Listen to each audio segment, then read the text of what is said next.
Sikap Ibtu Rudiana kali pertama tahu Eki tewas. TTD berita kecelakaan, teman Eki kecewa. Ibtu Rudiana ternyata sudah mengakui kalau kasus Vina Cirebon yang merenggut nyawa anaknya, Eki ternyata kecelakaan. Hal itu sudah diakui oleh Ibtu Rudiana 8 tahun lalu, saat kasus Vina Cirebon baru saja terjadi. Sebagai seorang polisi yang melihat anaknya tewas di sekitar flyover Talun, Ibtu Rudiana ternyata tak menaruh curiga apapun seingat Franciscus Marbun, teman Eki. Ibtu Rudiana pada malam kejadian menandatangi berkas bahwa anaknya tewas karena kecelakaan. Sikap Ibtu Rudiana itu bahkan sempat membuat teman-teman Eki kecewa.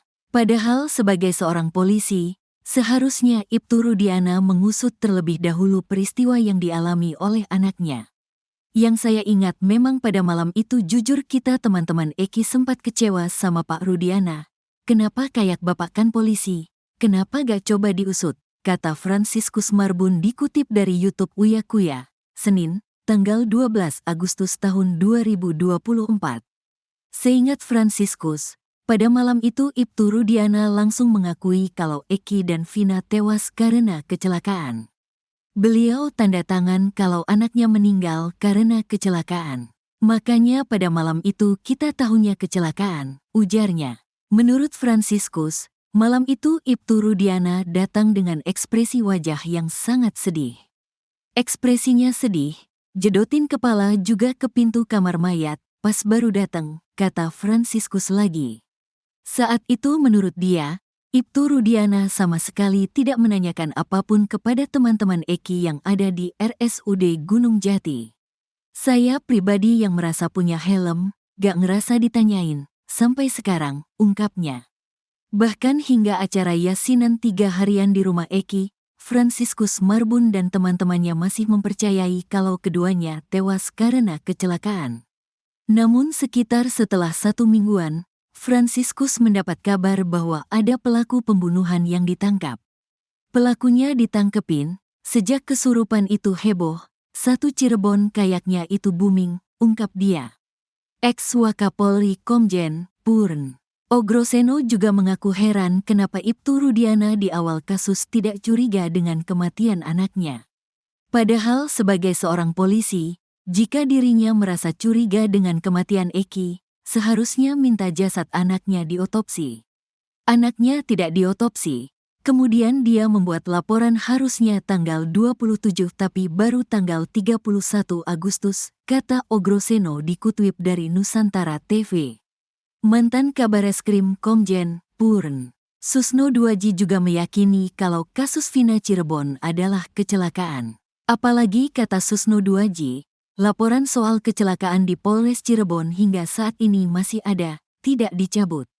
Susno Duaji bahkan membuat sayembara untuk siapapun yang bisa membuktikan kalau kasus Vina Cirebon adalah pembunuhan, kalau kecelakaan sudah ada buktinya, kalau pembunuhan tidak jelas, kata Susno.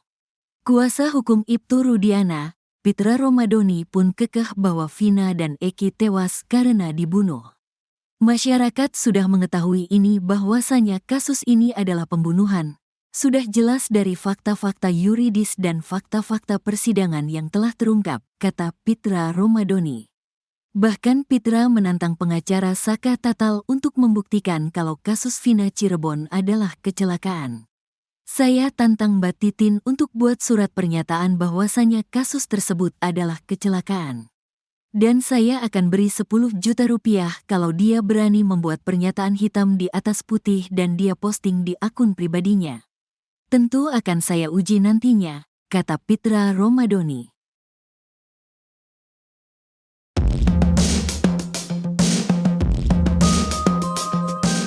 Ibtu Rudiana ternyata sudah mengakui kalau kasus Vina Cirebon yang merenggut nyawa anaknya, Eki ternyata kecelakaan. Hal itu sudah diakui oleh Ibtu Rudiana 8 tahun lalu, saat kasus Vina Cirebon baru saja terjadi. Sebagai seorang polisi yang melihat anaknya tewas di sekitar flyover Talun, Ibtu Rudiana ternyata tak menaruh curiga apapun. Seingat Franciscus Marbun, teman Eki, Ibtu Rudiana pada malam kejadian menandatangi berkas bahwa anaknya tewas karena kecelakaan. Sikap Ibtu Rudiana itu bahkan sempat membuat teman-teman Eki kecewa. Padahal sebagai seorang polisi, seharusnya Ibtu Rudiana mengusut terlebih dahulu peristiwa yang dialami oleh anaknya. Seingat Fransiskus, pada malam itu Ibtu Rudiana langsung mengakui kalau Eki dan Vina tewas karena kecelakaan. Menurut Fransiskus, malam itu Ibtu Rudiana datang dengan ekspresi wajah yang sangat sedih. Saat itu menurut dia, Ibtu Rudiana sama sekali tidak menanyakan apapun kepada teman-teman Eki yang ada di RSUD Gunung Jati. Bahkan hingga acara yasinan 3 harian di rumah Eki, Fransiskus Marbun dan teman-temannya masih mempercayai kalau keduanya tewas karena kecelakaan. Namun sekitar setelah 1 mingguan, Fransiskus mendapat kabar bahwa ada pelaku pembunuhan yang ditangkap. Ex-Wakapolri Komjen Purnawirawan Oe Groseno juga mengaku heran kenapa Ibtu Rudiana di awal kasus tidak curiga dengan kematian anaknya. Padahal sebagai seorang polisi, jika dirinya merasa curiga dengan kematian Eki, seharusnya minta jasad anaknya diotopsi.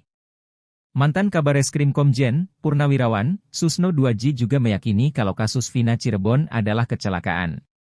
Apalagi kata Susno Duaji, laporan soal kecelakaan di Polres Cirebon hingga saat ini masih ada, tidak dicabut. Susno Duaji bahkan membuat sayembara untuk siapapun yang bisa membuktikan kalau kasus Vina Cirebon adalah pembunuhan. Kuasa hukum Ibtu Rudiana, Pitra Romadoni pun kekeh bahwa Vina dan Eki tewas karena dibunuh. Bahkan Pitra menantang pengacara Saka Tatal untuk membuktikan kalau kasus Vina Cirebon.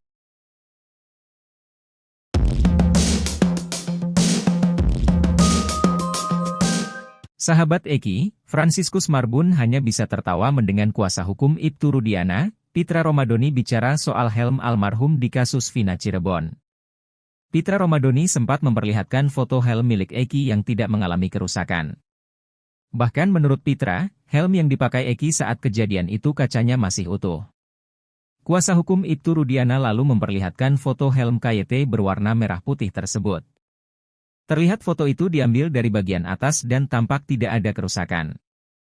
Namun fakta lain rupanya diungkap oleh Fransiskus Marbun, sang pemilik helm. Fransiskus mengaku meminjamkan helm itu pada Eki sekitar 1 minggu sebelum kejadian. Saat itu Eki dan Vina hendak pergi dan hanya membawa 1 helm saja. Helm itu sempat dipotret oleh Fransiskus Marbun di kamar jenazah sesaat setelah Eki dan Vina ditemukan tewas di flyover Talun. Menurut Fransiskus, foto yang diperlihatkan oleh pengacara Ibtu Rudiana itu hanya bagian belakangnya saja. Ia pun membantah keterangan Pitra Romadoni yang mengatakan kalau helm itu tidak rusak. Fransiskus pun tertawa saat pengacara Rudiana selalu menunjukkan bagian belakang dan mengklaim tidak ruak. Sebab menurut Fransiskus, helm full face miliknya itu bagian mulutnya patah. Namun ia membenarkan bahwa bagian kaca dari helm itu memang masih ada. Fransiskus juga mengakui bahwa bagian belakang helm itu memang tidak rusak.